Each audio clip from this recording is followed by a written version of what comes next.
In the heart of Connecticut, in the year 1854, amidst the rolling hills and river-fed valleys, stood a humble mill. But it wasn't just any mill. It belonged to the Hartwell Brothers, a pair of men whose grit, vision, and conscience would grind more than grain. Cut to reenactment. Two brothers working in a rustic mill with wooden gears turning. Ezra and Silas Hartwell, sons of a Revolutionary War veteran, farmers by blood, millers by trade. Their grist mill, powered by the rushing Hartwell River, fed the community flour, cornmeal, rye. But what set their mill apart was not just its productivity. Historian, the Hartwell Mill became a hub, not just for farming families bringing their harvest, but also for ideas, for resistance. It was an open secret that the brothers were part of something bigger.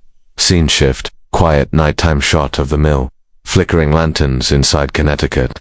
In the 1850s, was more than just industry and agriculture.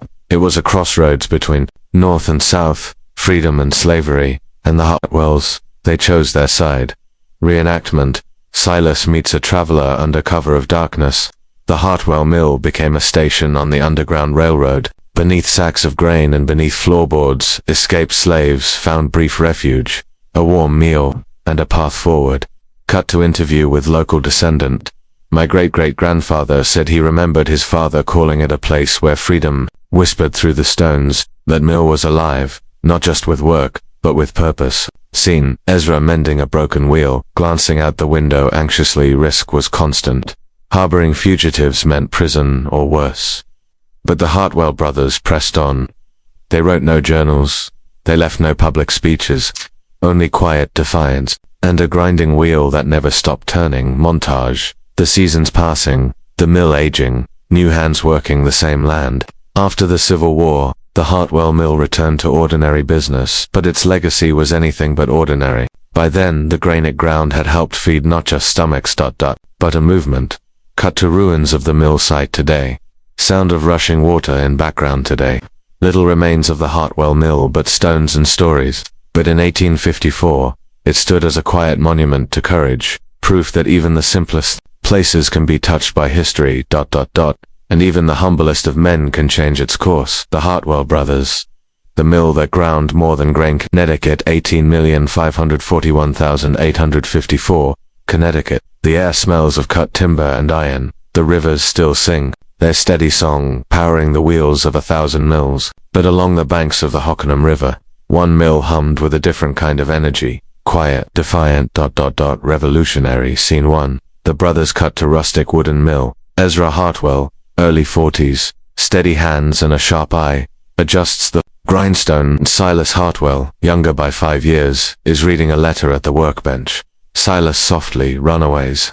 To coming from Norwich, arriving Tuesday night. We'll need blankets. EZRA, without looking up. Tell them to come. We've hidden more in worse weather. Ezra wipes his hands, glances at the doorway. Silas folds the letter and burns it. Ezra and Silas Hartwell were millers.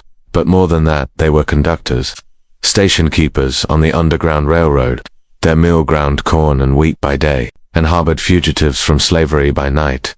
Scene 2. The dangers. Cut to nightfall, a knock on the side door. Silas opens it cautiously. A mother and her teenage son step inside, cloaked in rags and exhaustion. Silas, you're safe now. Come. Inside, quietly, Ezra lifts the trapdoor beneath a sack of flour. Inside, a cramped space lined with hay and wool blankets. Rest here, we'll move again before dawn. There's warm bread by the stove. Cut to candlelight. Ezra sharpening a blade. Silas watching the road. They never told a soul, not even their church, their neighbors, or their own kin.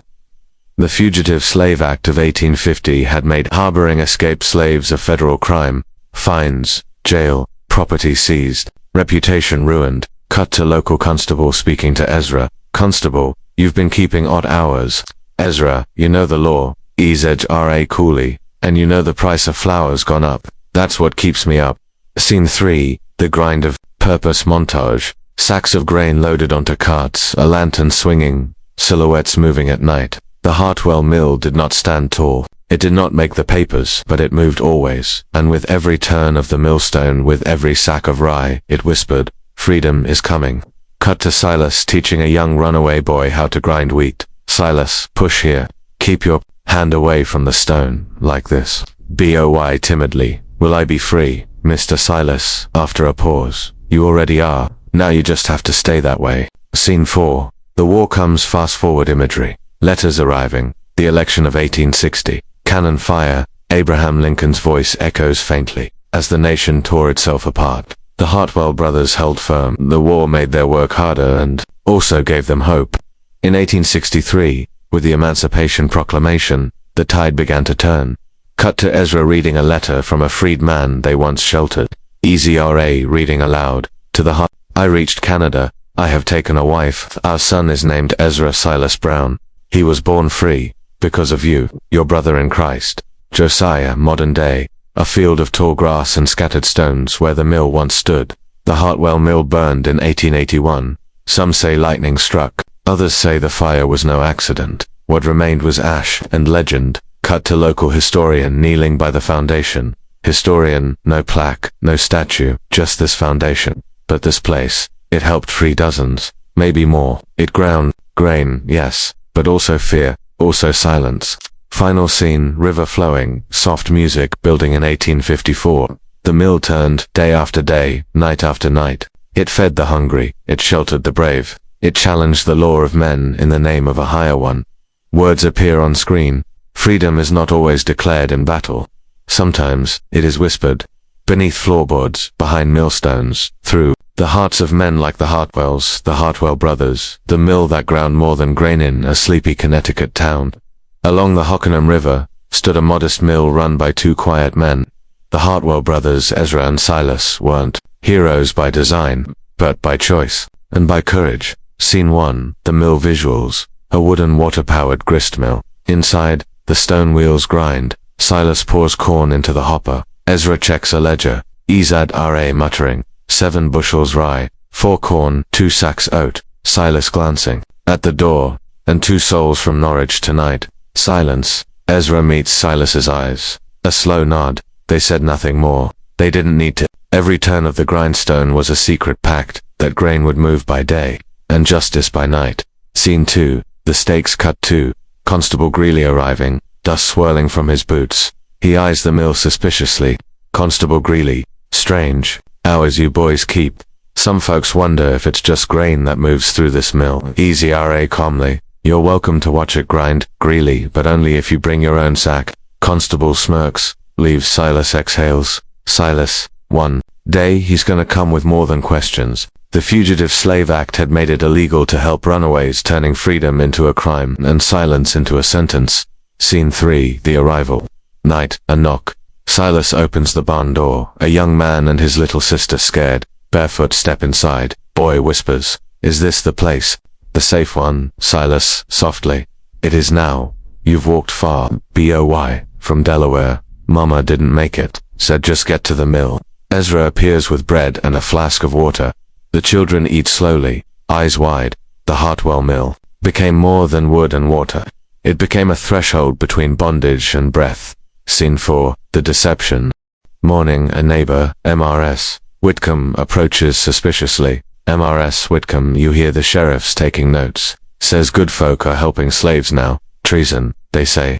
EZRA, we grind grain here. Mrs. Whitcomb, flour makes bread. Not stories. MRS WHITCOMBIC. Best keep it that way. She walks off. Ezra shuts the door, locks it. Silas, quietly. Even bread can poison. If the baker is righteous. Scene 5. A Sabbath of risk. Sunday morning. Ezra stands before a small congregation. His sermon is subdued, eyes careful. EZRA sermon. When I was hungry, you fed me. When I was a stranger, you took me in.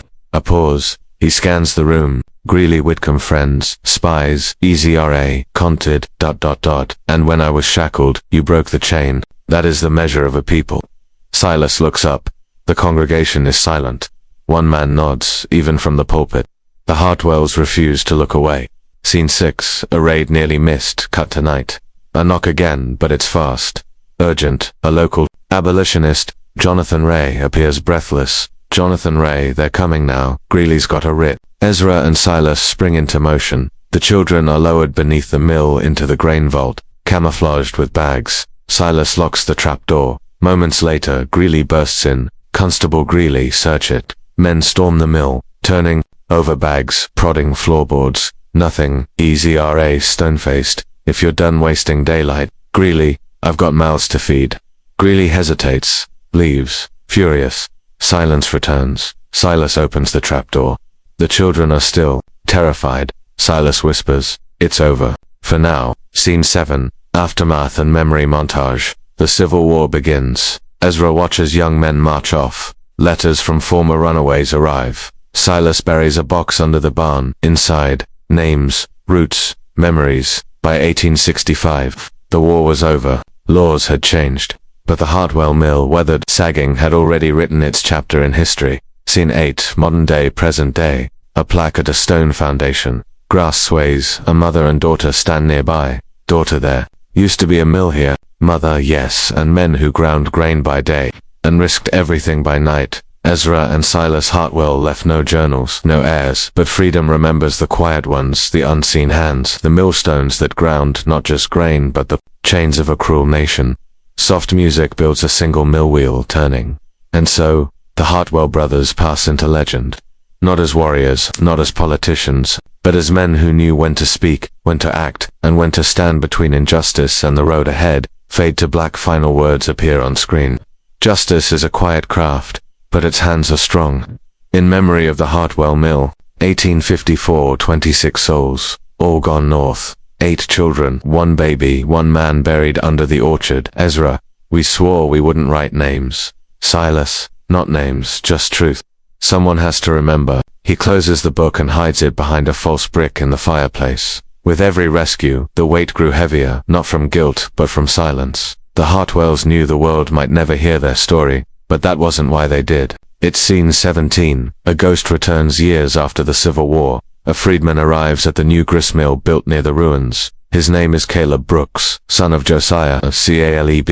Is this the place they called the mill that ground more than grain? Farmhand, nothing but ruins left now. Who are you to it? Caleb, someone who grew up free because of it. He kneels, placing a small wooden cross on the edge of the foundation. Caleb softly, thank you. Scene 18. The final passage, exterior, late spring, 1887. Ezra lies on a bed near the window, frail and fading. Silas reads aloud a letter sent from Canada, written by a granddaughter of a woman they once sheltered. Silas, she says, we own a bakery now. The bread feeds people across Ontario. My mother called your mill the place where hope had a taste. Easy R.A. smiling faintly. Then we didn't waste our days. Silas, no brother, we turned them into light. Ezra dies that night, peacefully. Silas buries him beneath the apple tree beside Moses, beneath a stone carved simply, brother, miller, conductor. Scene 19. Decades later, legacy unearthed, 1932, a WPA archaeological survey of the region. A young black historian, Marion Thompson, examines the site of the old mill. Marion, what's this? She pries a stone loose from the old fireplace and finds a thin leather journal, Silas's hidden book. Marion reading aloud, this mill ground corn, but it also ground chains, not loudly, not with speeches, but in the quiet turn of stone, in the shelter of shadow. If we are never named, let us be remembered anyway. Scene 20. The Legacy Exhibit, present-day modern-day Connecticut Historical Society. Visitors move through an exhibit titled, The Hartwell Brothers, Freedom in the Shadows. Artifacts, the journal, a rusted mill tool, a map of the Underground Railroad, tour guide. They weren't generals. They weren't preachers. They were just brothers with a conscience. Their names faded. Until now, a high school student walks up, eyes wide, taking notes. Student, they weren't trying to be heroes. Guide, no. They were just trying to be human. Final scene. The circle closes visual. The river still flows. Birds nest in the apple tree above the old graves. Insects hum. Peaceful silence. Time buries most stories. But some rise again, like sun through fog, like wheels turning under. Stone, the Hartwell Mill is gone, but the freedom it ground into motion still echoes. Closing text on screen. Ezra and Silas Hartwell never sought reward. They simply chose to stand where no one else would. History calls that courage. We call it the beginning of justice.